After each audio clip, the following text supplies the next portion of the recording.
Let's begin the rapid fire now. I'll start with the rapid fire and I'll ask you some questions rapidly, or you bring it on the fire with the answers. Yeah. Okay. Uh, so at this point of time, just imagine that you have unlimited resources and the best quality resources that you desire to have. Don't think about the budget. Everything is laid up and you have everything that you want.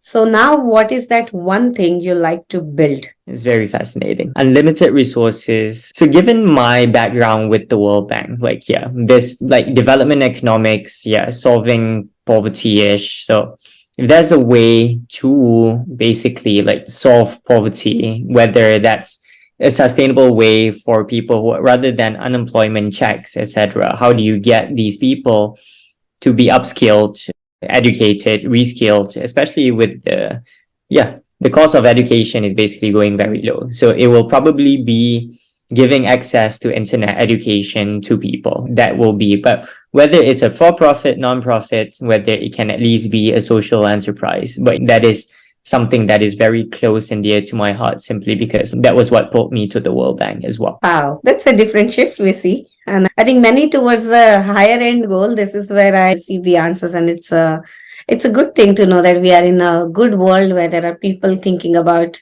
the good causes and thinking about the bringing equanimity. I'm not sure the equanimity, but good balance at least to the world. Yeah. Okay. Yeah. What is that one book or a documentary or maybe any incident that has touched your life that ignited the spark of being an entrepreneur? So the incidence was actually that conversation with Kartik, the 17-year-old. It was that particular moment that I realized, okay, if one chat can be so valuable, can change someone's life, and this is literally just 15, 20, 30 minutes of my time, it could be even less, right? You could do a 10, 15-minute call and you don't know what could happen, what it could mean to the other side. It was that particular conversation in March 2013 that, I think kickstarted this whole thing. Wow. What is the next thought crosses your mind when you hear mass layoffs? Mass layoffs, historically, this just means it's a restructuring phase that humans have to go through to get to the next phase. And this will happen again because of AI. A lot of jobs will be lost. As industrial revolution before, humans just find a way to make use of the new technology and see where they best fit given the structural changes of the economy. So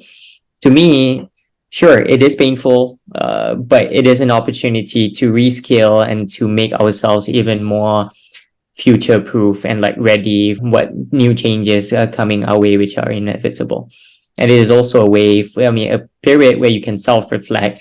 Maybe it's when you can actually start scratching that itch of the idea you wanted to start working on. Honestly, it's painful, but you should always look at the silver lining. And it is the time, suddenly the freedom you have, at least from time-wise. Of course, psychologically, you're going to want to find another job because of course, the monthly bills, etc., that you will have to pay. But it comes with its own set of silver lining. So that's my view on it. It's a good view. And I think very apt and hand in hand to think about rather than getting upset about things. And it's a phase that every economic crush will happen in order to grow further. And the world sees it in a very different, innovative model. Industrial economics, if you look at historically, it has its own down phases.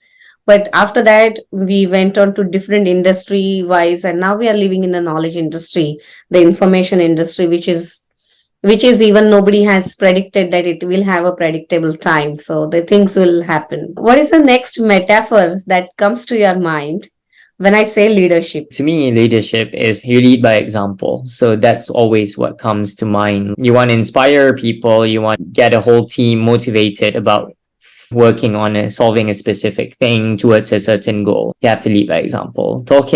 Walking the talk is very important. So when I think of leadership, I think of walking the talk. Wonderful. And the last question of the rapid fire. So since you have been 2 times founder now, you better understand the first time founders facts and what goes within the turbulence period.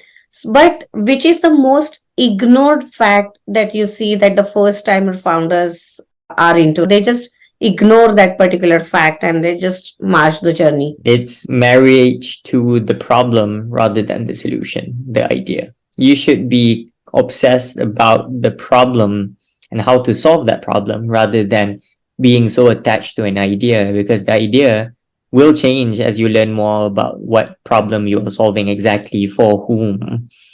So do not be attached to idea, but be attached to the problem. Wow, that's a wonderful tip.